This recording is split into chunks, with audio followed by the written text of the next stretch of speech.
আজকে হাতে মেখে মজার একটা তরকারি রান্না করব। হাতে মাখা যে কোনো তরকারি খেতেই আমার কাছে বেশ ভালো লাগে। তবে আজকের রান্নাটা একদম সহজ আর খেতেও বেশ মজাদার। প্রিয়কে নিয়ে যখন স্কুল থেকে আসছিলাম, আসার পথে রাস্তার মধ্যে দেখি কাচকি মাছ বিক্রি করতেছে।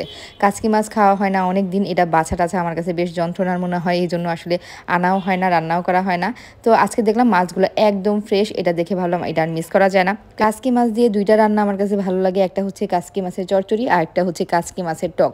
আজকে হচ্ছে কোনো টক রান্না করব না, আজকে হচ্ছে শুধুমাত্র কাচকি মাছের চরচড়ি রান্না করব।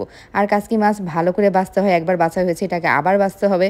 আর শিং মাছ নামিয়ে নিয়েছি, শিং মাছ দিয়ে শালগম রান্না করব, পালং শাক রান্না করব, লাল শাক রান্না করব, আর হচ্ছে ব্রোকলি ভাজি করব। শুরুতে হচ্ছে শালগমগুলা ভাপে বসিয়ে দিলাম, এটা হতে হতে আমি কাচকি মাছটা প্রসেস করে ফেলি।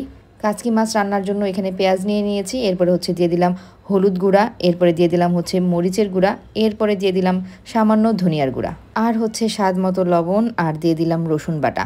রসুনটা কেন যেন গ্রিন হয়ে গেছে জানি না, এটা ইন্ডিয়ান রসুন ছিল এই জন্য হয়তো বা। আর সাথে অ্যাড করে দিচ্ছি রান্নার তেল। এই রান্নাটা করা খুবই সহজ, জাস্ট সব কিছু একসাথে মাখিয়ে বসিয়ে দিলেই হয়ে যায়।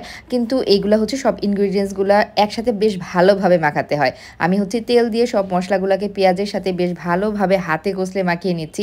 এই রান্নাটা আমি যাকেই করতে দেখেছি কি মানে পেঁয়াজের সাথে যে মশলাগুলো অ্যাড করেছে হাত দিয়ে বেশ ভালো করে মেখে নিয়েছে।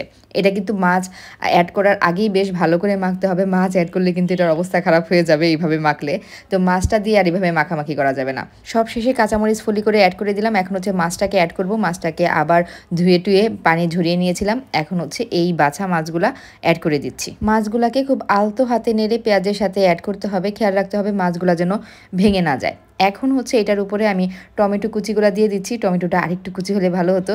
যাই হোক, টমেটো কুচিগুলো উপরে জাস্ট বিছিয়ে দিচ্ছি। এখন সামান্য পানি দিয়ে দিব, পানি বেশি পরিমাণে দেওয়া যাবে না, কিন্তু আমি পানিটা মনে হয় একটু বেশি দিয়ে দিয়েছিলাম, আর একটু কম দিলেই ভালো হতো। যাই হোক, পানিটা এখন শুকায় নিতে হবে। তো চুলাটা আমি জ্বালিয়ে দিলাম, এটা ঢেকে মিডিয়াম টু লো আছে এখন রান্না করতে হবে। তো এটা হতে হতে অন্য চুলায় আমি বাকি রান্নাগুলো কমপ্লিট করে নিচ্ছি। এখন হচ্ছে শালগম রান্না করব। শালগম রান্না করার জন্য শিং মাছটা কষিয়ে নিচ্ছি। শিং মাছ আমি ভেজে রান্না করি না, এইভাবে কষিয়ে তারপরে বসিয়ে দিই। আর এদিক দিয়ে হচ্ছে শাকগুলো কাটা বাছা হয়ে গেছে। লাল শাক ভাজি করব, পালং শাক চিংড়ি দিয়ে রান্না করব, আর বেগুন ভাজি করব। এরই মাঝে আমার কাচকি মাছের চচ্চড়ি হয়ে গিয়েছে। এখন হচ্ছে ধনিয়া পাতা দিয়ে দিব।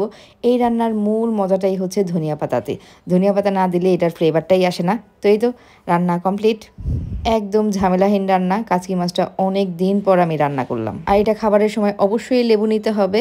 আর এই ঝোলটা আরেকটু মাখা মাখা হলে ভালো লাগে। প্রিয় আবার ঝোল ছাড়া খেতে পছন্দ করে না, এই জন্য আমি একটু ঝোলটা বেশিই রেখেছি। আর লাল শাকটা একটু সেদ্ধ করে নিচ্ছি, জাস্ট লবণ দিয়েই সেদ্ধ করে নিচ্ছি। এরপরে হচ্ছে রসুন আর পেঁয়াজ দিয়ে ভেজে নেব। আর বেগুন ভাজির জন্য বেগুনটা এখানে হলুদ মরিচ লবণ দিয়ে মাখিয়ে রেখেছি। এদিক দিয়ে হচ্ছে শালগম তরকারিও হয়ে গিয়েছে, এটা হচ্ছে ধনিয়া পাতা দিয়ে নামিয়ে ফেলতে হবে। শীতের মধ্যে ধনিয়া পাতাও সবজির মতো করে রেগুলার কিনতে হয়। আর এখন হচ্ছে বেগুনগুলাকে ডুবা তেলে ভেজে নিচ্ছি। আর এখানে মশলার সাথে গুঁড়া চিংড়িটা কষিয়ে নিচ্ছি। গুঁড়া চিংড়ি দিয়ে পালং শাক খেতে কিন্তু আমার কাছে বেশ ভালো লাগে। আর চিংড়ি মাছের সাথে চিংড়ি মাছের মাথার অংশটাও বেটে দিয়ে দেওয়া হয়েছে, এটা আম্মু আমাকে প্রসেস করে দেয়। চিংড়ি মাছটা যখন সিদ্ধ করে চিংড়ি মাছের মাথার অংশটাও সিদ্ধ করে ফেলে, আর এইটা দিয়ে পালং শাক খেতে অনেক বেশি ভালো লাগে। তো এই ছিল আজকে আমাদের দুপুরের রান্নাবান্না। আজকের ব্লগ এখানেই শেষ করে দিচ্ছি। আল্লাহ হাফেজ।